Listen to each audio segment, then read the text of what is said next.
Hello, welcome to another episode of Batman's Thoughts. It is after Thanksgiving, and as you can see, I got my Bat Cave decorated for Christmas, and it will remain that way until New Year's. So I thought, let's do a holiday theme related video. What came out this week? The James Gunn Guardians of the Galaxy Holiday Special. Now, this won't be a play-by-play.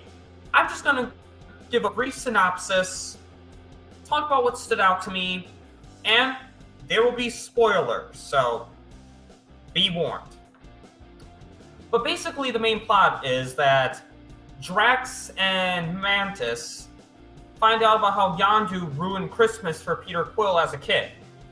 And Mantis, being Peter Quill's sister, feels obligated to give him a good Christmas. So she and Drax go to Earth to kidnap Kevin Bacon, an idol of Peter Quill, to give him as a gift. Don't quite understand the ramifications of kidnapping there, do you? That aside, I do love how Mantis and Drax really wanted to do something for Peter Quill. It really does show the bond that the Guardians really do have with each other. I love Mantis and Drax's interactions on Earth. When they were in the cosplay, how they thought that was actually Captain America, or how Drax thought that robot was real. Good hilarity all around. It was good hilarity. It wasn't an apocalypse where they're making jokes like Ragnarok. It was just people being in character, how they would react to being on Earth, a planet that they're not used to. I love when they go to Kevin Bacon's house. I love how they ring on his doorbell, big chase scene through his house. I really love that. It's kind of laughing the whole way, and they were taking souvenirs from his house, the candy cane, the elf, and how Drax didn't know that the candy cane wasn't a man. It was such a good special all around. And then when they're back on that planet, I'll be honest, I forgot what the planet was. They have everything decorated for Christmas. They got all this stuff from Earth. They all did a really good job decorating. Just even seeing Rocket and Nebula pitching in to help. It was a really nice thing to see. And then, of course, when Peter Quill sees Kevin Bacon, he's the straight man among these goofy people. I mean, compared to all those aliens, he's the one who realizes that, hey, you just kidnapped someone. You can't do that. They go to return him to Earth. And I love that even though that Kevin Bacon was kidnapped, he still wanted to give Peter Quill a good Christmas when he heard of what their intentions were. It was nice that Peter Quill got a good Christmas. But another thing I really loved was when we hear the end of the story with Yondu. I loved how it turns out that Yondu got the present that Peter Quill gave him from the trash, and he gave Peter Quill a present, and it was those gun thingies that we see him use.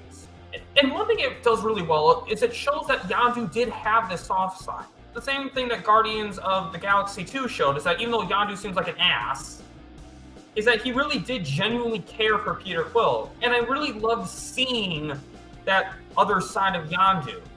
Another thing that I really loved in this special was the Christmas music, was the new songs, like the beginning, how these people not from Earth basically get the whole concept of Christmas wrong, like Mrs. Claus plotting to kill Santa. It was great. It was really great to see all around. And some things I'm kind of wondering about, though, is Nebula gave Rocket Bucky's arm. How does that... When did she get it? Does Bucky not have his arm anymore? Does he have multiple arms? James Gunn, you're really going to have to clarify that one. And I really love the moment where Mantis tells Peter Quill that she's his sister. Because we all love getting stuff for Christmas. Let's be honest. We like that, but Peter Quill got something he wanted even more. Family. Is that he has a sister now. I really love that moment. It was such a heartwarming moment. I really love that. Seeing how happy Peter Quill was. It was great to see. And I was kind of surprised they did kind of a decently big plot point in a holiday special. And there's something that's been bothering a lot of people. Is that they reference Batman in this. Is that they reference Batman in a Marvel project. But is this really new? Tobey Maguire's Spider-Man in 2002. Aunt May said to Peter, "You're not Superman, you know." The Arrowverse, a connected universe of DC shows like Arrow the Flash. In The Flash, Felicity compares Caitlin Snow to the Incredible Hulk. In the Crisis on Earth X crossover special, they talk about Spider-Man. In the DC show Lucifer, he makes a Spider-Man reference. In Eternals, in the MCU, they reference Batman, Alfred, and Superman. So this isn't something that hasn't been done before. The MCU makes pop culture references all the time, and really, to me, that was just a pop culture reference. A lot of people are upset because he's currently the DC head, and there's all these concerns about a DC Marvel crossover. And do I think James Gunn's trying to promote that?